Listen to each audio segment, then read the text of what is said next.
안녕하세요, 바이블TV입니다.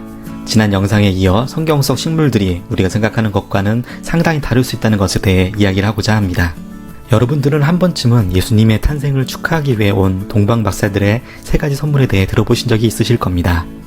황금, 모략, 유향이 세 가지 선물인데 황금을 제외한 모략과 유향이 어떤 것들인지 대부분이 모르고 계셔서 이 이야기를 오늘 하고자 합니다. 몰약나무는 암석지대나 석회암의 구릉지대에서 높이 3에서 4m 정도로 자라나는 감람나무과의 나무로 굵은 가지와 가시 그리고 세 장의 겹으로 된 잎새를 가지고 있으며 자두 같은 타원형의 열매를 맺습니다. 몰약은 이 몰약나무에 일부러 상처를 내어 흘러나온 수액을 굳혀 만든 귀한 약재로 영어로는 미르라고 부릅니다. 소염 진통 효과가 있어 타박상, 관절의 부종 등 치료에 사용되었고 특히 구강염증, 치은염, 인후염에 효과가 좋은 것으로 알려져 있습니다. 마가복음 15장 23절 모략을 탄 포도주를 주었으나 예수께서 받지 아니하시니라. 성경에 예수님께서 십자가에 달리시기 전 진통 효과가 있는 모략을 탄 포도주를 거절하신 이 장면은 모두 기억하실 것입니다. 그리고 고대 이스라엘과 이집트 등에서는 이 모략을 방부제로 사용하여 시신의 보존에도 사용한 것으로 전해집니다. 요한복음 19장에 보면 예수님의 제자 요셉과 니고데모가 많은 양의 모략과 침향을 섞어 예수님의 몸에 발라 장례를 준비하는 장면이 나옵니다. 당시 모략은 동일량의 황금과 맞먹을 정도로 귀한 약재였다고 전해지고 있는데 니고데모가 예수님을 얼마나 사랑했는지 이를 통해 알 수 있습니다. 요즘에도 이 모략은 다음에 소개할 유향과 섞어 상처를 낫게 하는 고약의 주요 성분으로 사용되고 있고 고급 치약의 성분으로 사용되어 치은염 치료에 활용되고 있습니다.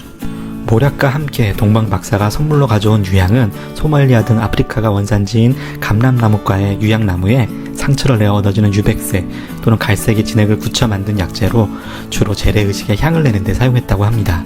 진통 효과가 좋아 모략과 같이 주로 사용했던 귀한 약재입니다. 성경에 22번 등장하는 이 모략은 처음에는 이스라엘에서 구할 수 없어서 무역상과의 거래에서만 구할 수 있었다고 하는데 워낙 그 향이 좋아 하나님께 제사를 드릴 때 주로 사용했다고 전해지며 아로마 테라피, 화장품의 재료로도 사용되었다고 합니다. 솔로몬 왕을 접견한 시바의 여왕 다들 기억하시죠? 그 시바, 현재의 에티오피아 지역이 유향의 최대 산지로 한때 시바는 유향의 무역거래로 큰 부를 누렸다고 합니다. 마지막으로 성경에 자주 등장하는 살구나무에 대해 얘기하려 합니다. 성경 여러 곳에 살구나무가 등장하는데 가장 유명한 장면이 모세와 아론에게 권위를 세워주시는 장면이 묘사된 민수기 17장 8절입니다. 이튿날 모세가 증거의 장막에 들어가 본즉 레이 집을 위하여 낸 아론의 지팡이에 옴이 돋고 순이 나고 꽃이 피어서 살구 열매가 열렸더라. 그 외에 창세기, 출애굽기, 전도서에도 살구나무가 등장하는데 사실 이 살구나무는 이전 에피소드에서 언급한 바와 같이 중국의 성경이 보급되고 다시 중국어 성경이 한글 성경으로 번역되는 과정에서 생긴 번역의 오류입니다.